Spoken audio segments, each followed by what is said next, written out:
Why are you not a Christian? Because I see no evidence whatever for any of the Christian dogmas. I've examined all the stock arguments in favor of the existence of God, and none of them seem to me to be logically valid. Do you think there's a practical reason for having a religious belief for many people? Well, there can't be a practical reason for believing what isn't true. That's quite, at least I rule it out as impossible. Either the thing is true or it isn't. If it is true, you should believe it, and if it isn't, you shouldn't. And if you can't find out whether it's true or whether it isn't, you should suspend judgment. But you can't, it seems to me, a fundamental dishonesty and a fundamental treachery to intellectual integrity to hold a belief because you think it's useful and not because you think it's true.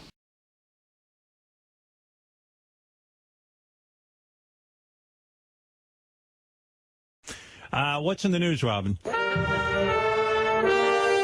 go. Stephen Hawking, right, who I guess is pretty much regarded as the smartest human being alive today, says there is no heaven. So let's be done with that. You know, I happen to always have believed that there isn't one. You know, I always thought it was a big fairy tale, but here you go. Well, he really pissed all over any little hope I had. That's so right. Stephen Hawking says he knows that there's no heaven. He says, look, here's the deal. Go ahead. He regards the brain as a computer which will stop working when its components fail. There is no heaven or afterlife for broken down computers. This is a fairy story for people afraid of the dark. Right.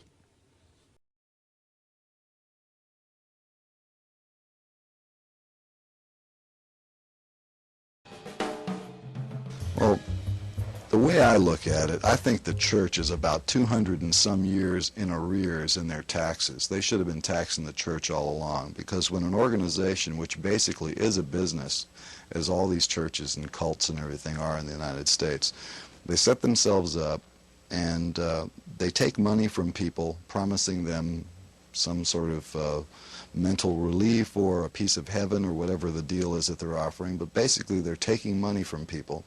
And although they promise to send it overseas to have these little missions that they're going to save heathens from themselves and so forth, what they do is they buy real estate.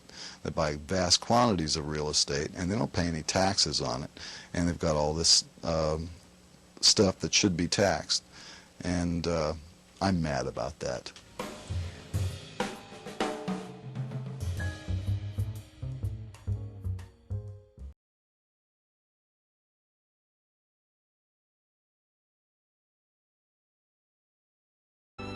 If you could have a number of guests around your ultimate dinner table, living or dead. Well, one would have to be Darwin. Maybe Jesus. Find out what really happened. I'm hostile to religion because it teaches people to be satisfied with non-explanations or poor explanations or outdated explanations for things. And that's been one of my motivations all my career, really. As a scientist, I care passionately about the wonderful opportunity that we all have to really understand the world, the universe, life, humanity, where we come from, what it all means. At least part of what religion has always been about is providing answers to those questions. Science provides what I believe to be a closer approximation to the correct answers. And so science is our best shot at understanding things.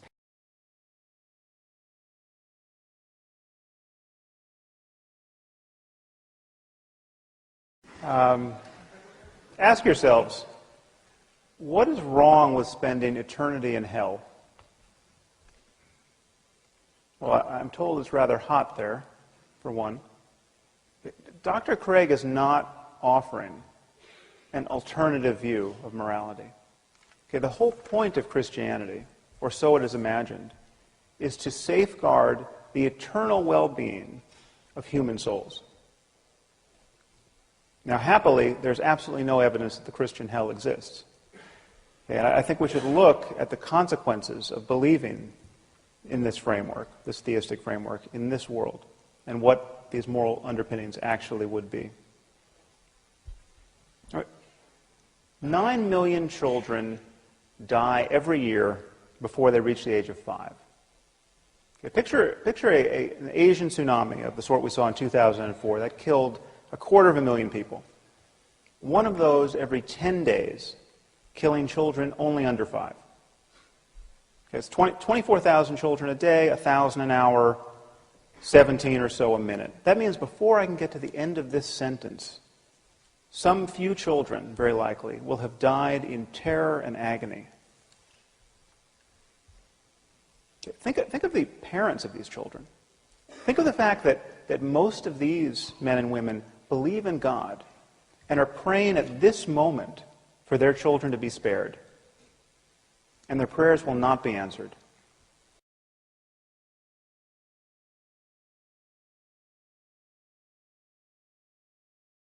And I love how when people watch, I don't know, a David Attenborough or a Discovery Planet type thing, you know, where you see the absolute phenomenal majesty and complexity and bewildering beauty of nature, and you stare at it, and somebody next to you goes, "And how can you say there's no God? Look at that." And then 5 minutes later, you're looking at the life cycle of a parasitic worm whose job is to bury itself in the eyeball of a little lamb and eat the eyeball from inside while the lamb dies in horrible agony. And then you turn to them and say, "Yeah, where is your God now?" You know? I mean, you can't just say there's a God because the world is beautiful. You have to account for bone cancer in children. You have to account for the fact that almost all animals in the wild live under stress with not enough to eat and will die violent and bloody deaths. There is not any way that you can just choose the nice bits and say that means there is a God and ignore the true fact of what nature is. The wonder of nature must be taken in its totality.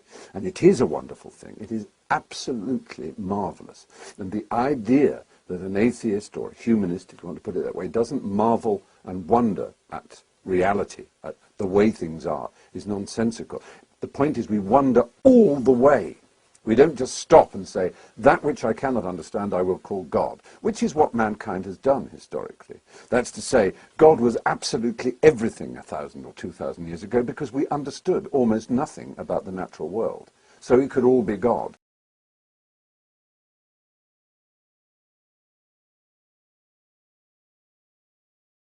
I think church has very little to do with spirituality. I think it's something you have to find in yourself. It's about expressing your deepest fears and your emotions and putting it in something. It's not about living in fear and praying and hoping you're not going to go to hell. That's not very spiritual to me.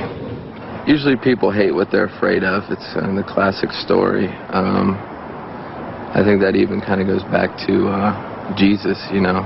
They were afraid and didn't understand him, so they killed him. And I think the same thing kind of exists in music. You know, maybe I should just become a Christian and make them all happy. But I think if I found Jesus, which I didn't know he was lost in the first place, if I did, I don't think he would probably be that much different than me, you know. He's a long-haired guy that likes to, you know, dress sexy. A lot of chicks were into him.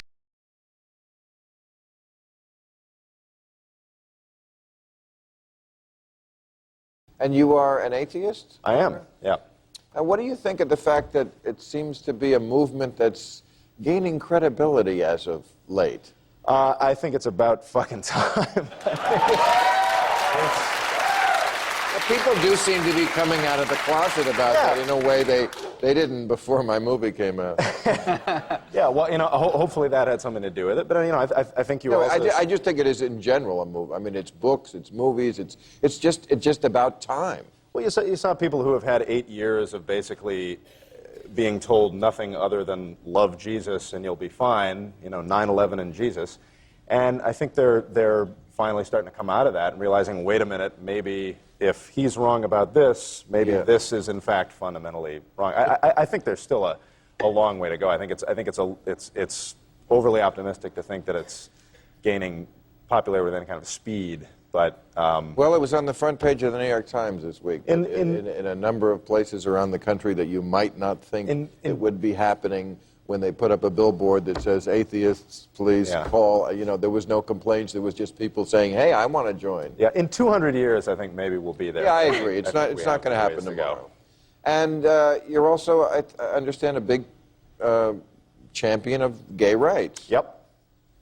Not for any personal reasons. No. Look, listen. You're not a gay man. I like a good-ass fuck as much as the next guy, but I'm not gay. That makes me gay? Come on. It's the 21st century. No, I am... Hey, this is not Fox television. We have standards here. Yeah. I am...